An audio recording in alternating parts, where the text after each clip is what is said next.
How to add weather widget to lock screen on Samsung Galaxy A55 5G. Now lock your phone. Tap on a clock style. Here you can see list of enable widget on your Samsung A55. You can see 3 widgets. Now tap on a settings from the bottom to add weather widget to lock screen. Unlock your device. Now scroll down. Make sure toggle on the weather option. Now toggle on it to add weather widget to lock screen. Now lock your phone. Tap on a clock style.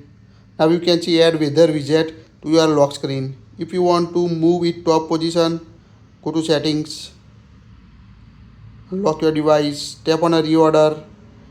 Now long press the arrow and move it to top position.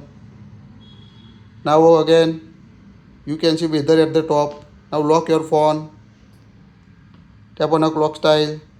Now you can see top at the top you can see the weather widget on your Samsung lock screen. So quite easy to add weather widget to lock screen. To remove it, again go to settings, toggle off it. Now lock your phone. Tap on a clock style and you can see remove the widget. So it's quite easy to add or remove weather widget on lock screen on Samsung Galaxy A55 5G. That's it. If you like it, share it.